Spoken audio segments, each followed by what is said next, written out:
What do you make of these markets? I think the market's really interesting. There's been a big divergence between base metals and the equity markets, which I think is real interesting, and it seems to be continuing. It seems to be getting broader. And today, the Fed statement, it was a little perturbing because the Fed basically has indicated that they are ready to pull back a little bit, and yet the market still goes higher. So I think what the market's saying... But they're willing to pull back, though, because things are getting better. Right. I think the market senses that the economy is about to reach escape velocity, which in the past has been assumed to be 3.5% to 4% GDP growth. If we get that, then the markets are undervalued. If we don't get that, it's a real trick. If Bernanke has done this, and he may have, he's really pulled off the trick of a millennium. Well, the trick of the millennium may ultimately go down as one of the best Fed. Again, we'll get hate mail for saying this, but perhaps if he orchestrates it. He gets hate mail anyway. Yeah, one of the best Fed chairmen of the century. If it works. If it works. If it doesn't work, it's going to be a disaster, the likes of which we've never seen.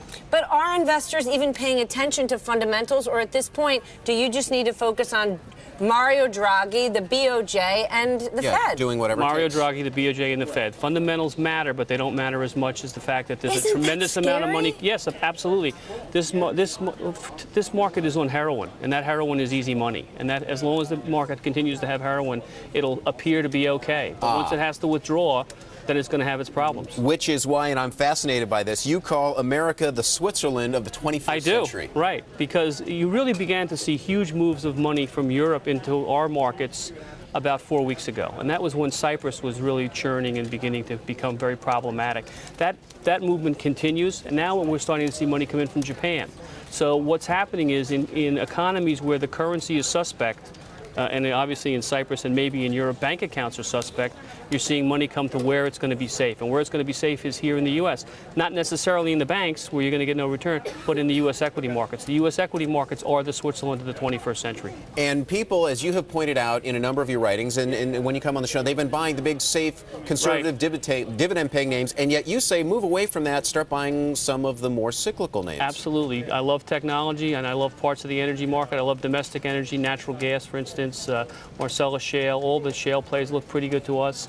And then you can buy some industrials. And I don't think you're going to go wrong with any of that, assuming the market, the economy is reaching escape velocity. If you can't make that assumption, then I wouldn't be in this. Well, you are making that assumption in effect with where you're putting your money. Right. We've been fully invested up until about this week. We began to pull back this week, take some profits, because even with this massive stimulus, this worldwide smorgasbord of credit, we think the market, parts of it are overvalued, and you should probably take some profits just in case. Look, big thing this week is the J.P. Morgan, Wells Fargo earnings on Friday. That's going to really set some direction.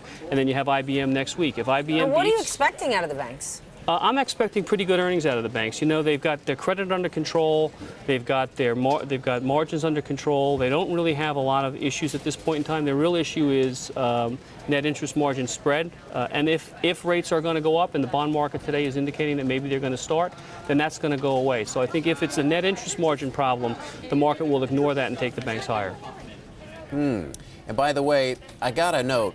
You're wearing your red, white, and blue today. You really are. I'm an American. You are very positive. You're feeling it. I'm feeling it. Are you feeling it, Steph? I'm always feeling. It's my last day here on TV. Surely I am feeling it.